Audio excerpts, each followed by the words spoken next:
बहू की बंदिशें। आशी आज बहुत गुस्से में थी और होती भी क्यों ना।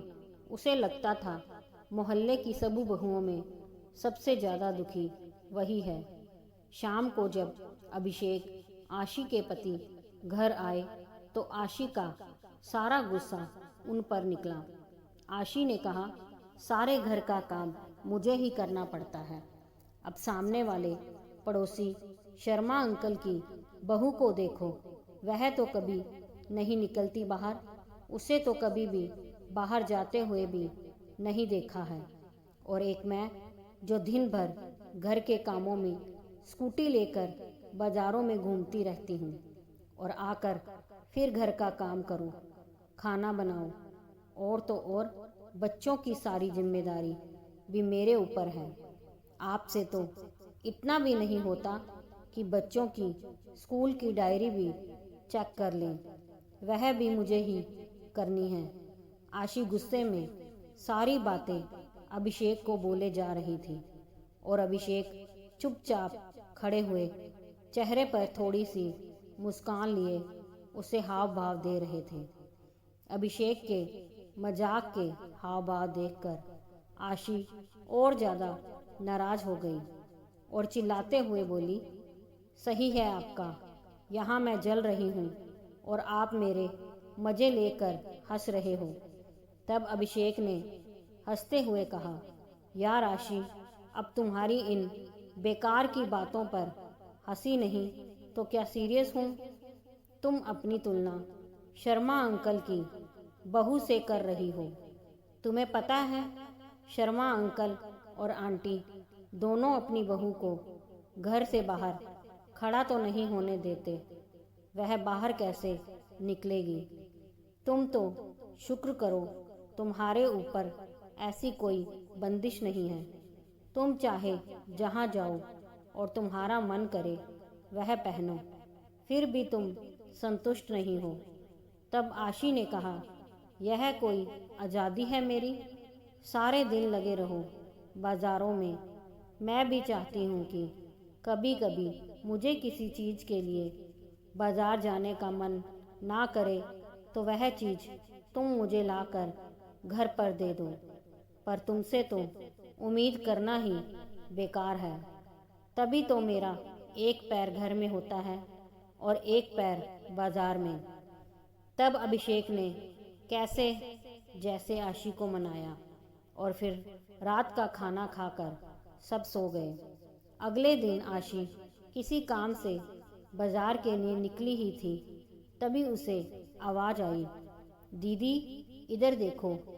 आशी आवाज़ सुनकर भी अपना वहम समझकर आगे बढ़ने लगी। फिर दोबारा उसे वही आवाज़ आई। तब उसने देखा शर्मा अंकल की बहू अपने कमरे की खिड़की से उसे आवाज़ दे रही थी। जब आशी ने उसकी तरफ देखा तो उसने इशारा करते हुए अपने पास बुलाया और कहा, भाभी क्या आप मुझे लाल रंग की नेल पॉलिश ला दोगे। मैंने अपने पति से कहा था, पर उनके पास समय की कमी होने की वजह से उन्होंने मुझे टाल दिया था। कहा कभी और बाद में ला दूंगा। तब आशी ने कहा, अरे तो ऐसा करो, तुम चलो ना मेरे साथ। तुम बाजार भी घूम आओगी और तुम्हें जो भी सामान चाहिए वह ले लेना, और साथ में अपन दोनों गोलगप्पे भी खाएंगे। इतना सुनते ही शर्मा अंकल की बहू की आंखों में आंसू आ गए और बोली, दीदी मेरी किस्मत आपकी जैसी नहीं है। मैं अपनी पसंद से कुछ भी नहीं खरीद सकती हूँ। जो भी कुछ घर वाले अपनी पसंद से ला कर देते हैं वही पहन लेती हूँ।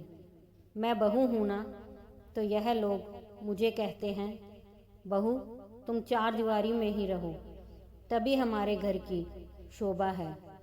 आज के ज़माने में भी मेरी सास मुझे घर से बाहर जाने नहीं देती है और ना ही पड़ोस में किसी से बात करने देती है।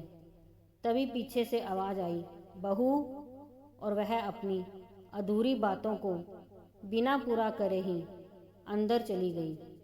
और उसके अंदर जाने के बाद आशी यह सोचने पर मजबूर हो गई कि किस्मत किसकी खराब निकली, मेरी कि मुझे अपने घर और बाहर दोनों का काम संभालना पड़ता है, या शर्मा अंकल की बहू की जो अपने घर के बाहर भी खड़ी भी नहीं हो सकती है।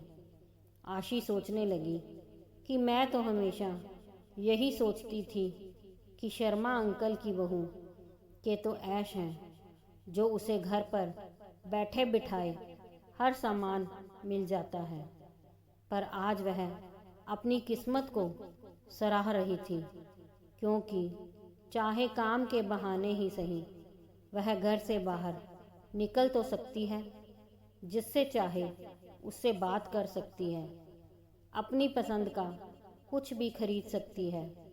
अगर मुझे ऐसे चार दीवारी में कैद कर दिया जाता तो आज वह भी ऐसे ही तड़पती जैसे शर्मा अंकल की बहू आज छटपटा रही है।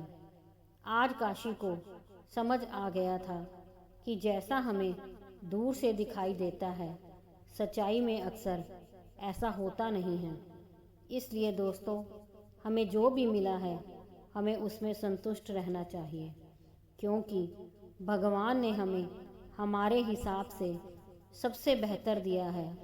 भगवान हमेशा अच्छा करते हैं। दोस्तों, अगर कहानी पसंद आई हो तो लाइक, सब्सक्राइब, शेयर ज़रूर कीजिए।